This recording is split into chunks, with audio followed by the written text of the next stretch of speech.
জীবন কখনো থেমে থাকে না এবং এটি একটি অভিজ্ঞতার মতো যা আমাদের প্রতিনিয়ত সামনে এগিয়ে যাওয়ার জন্য শেখায়। হ্যালো, আসসালামু আলাইকুম সবাইকে। কেমন আছেন আপনারা সবাই? সবাইকে জানাই আজকের দুপুরের খাবারের শুভেচ্ছা। আজকে আমি নিয়ে আসলাম আমার লাঞ্চ আইটেমে কী ছিল সেটাই। আর আপনাদের সাথে কিছু কথা বলবো। যখন কারো প্রিয় মানুষ চলে যায় বা জীবন অপ্রত্যাশিতভাবে অন্যদিকে চলে যায়, তখন প্রথমে মনে হতে পারে যে আর কিছুই আগের মতো থাকবে না। মনে হয় জীবন থেমে গেছে, সবকিছু শেষ হয়ে গেছে। কিন্তু বাস্তবে জীবন থেমে থাকে না, সময় চলতে থাকে এবং আমাদেরকেও সেই গতির সঙ্গেই চলতে হয়।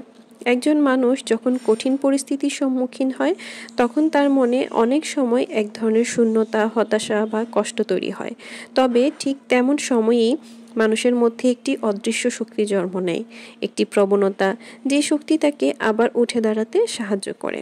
একসময় সেই কষ্টগুলো সহ্য করতে করতে মানুষ শিখে যায় নিজের শক্তিকে চিনতে এবং আবার নতুন করে জীবনকে গ্রহণ করতে। একদিন মানুষ বুঝতে পারে যে জীবনের মূল্য লক্ষ্য শুধু ভালোবাসা বা সম্পর্ক নয়, বরং নিজের অস্তিত্বের মানে খুঁজে পাওয়া, নিজের জন্য বেঁচে থাকা এবং জীবনের নতুন পথ তৈরি করা। অনেক সময় যখন আমরা একা হয়ে পড়ি, তখন আমাদের মনে হতাশা বা অন্ধকার দেখা দিতে পারে। কিন্তু একাকিত্ব আমাদের শিখায় নিজের সঙ্গে সময় কাটানো, নিজের শক্তি খুঁজে বের করা এবং নিজের শক্তি খুঁজে বের করা এবং নিজের দিকে মনোযোগ দেওয়া। একা বেঁচে থাকার প্রক্রিয়া আমাদের আত্মবিশ্বাস এবং আত্মনির্ভরশীলতা তৈরি করতে সহায়তা করে।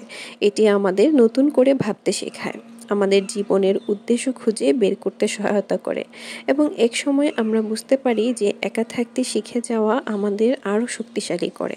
বিষণ্ণতা এবং কষ্টের পরেও জীবন চলতেই থাকে। কিছু সময় আমাদের সেই যাত্রা বাধাগ্রস্ত মনে হলেও ঠিকই একই দিন আমরা এগিয়ে যেতে শুরু করি, জীবনের পরবর্তী অধ্যায়ের জন্য প্রস্তুতি নেওয়া, নতুন সুযোগ গ্রহণ করা এবং আগের সব কিছুকে একটি শিক্ষণীয় অভিজ্ঞতা হিসেবে গ্রহণ করা। আর এটাই হচ্ছে আমাদের জীবন। আমরা যতই একা বাঁচার পথে চলি না কেন, একটা সময় এসে দেখব আমরা নিজেদের নতুন রূপে আবিষ্কার করেছি এবং সেই শক্তি দিয়েই আমরা নতুন করে শুরু করেছি। জীবনের চলার পথে মানুষ কিছু হারালেও কখনো থেমে থাকে না। ঘুরে দাঁড়ানোর শক্তি আমাদের সবার মধ্যে আছে এবং একদিন আমাদের অভিজ্ঞতা ও শক্তির মাধ্যমে আমরা নতুন করে হাসতে শিখি, নতুন করে বাঁচতে শিখি। আর এটাই আমাদের জীবন। আজকে এই গল্পটা আপনাদের সাথে শেয়ার করলাম, জীবনের একদম বাস্তব অভিজ্ঞতা, বাস্তব চিত্র। আর আজকের খাওয়া দাওয়া কিন্তু চলছিল। আজকে আমার মেনুতে ছিল গরুর মাংস নতুন আলু দিয়ে, আর ছিল পুঁইশাক চিংড়ি মাছ দিয়ে। আলহামদুলিল্লাহ। আর এতক্ষণ পাশে থাকার জন্য আপনাদেরকে অসংখ্য ধন্যবাদ।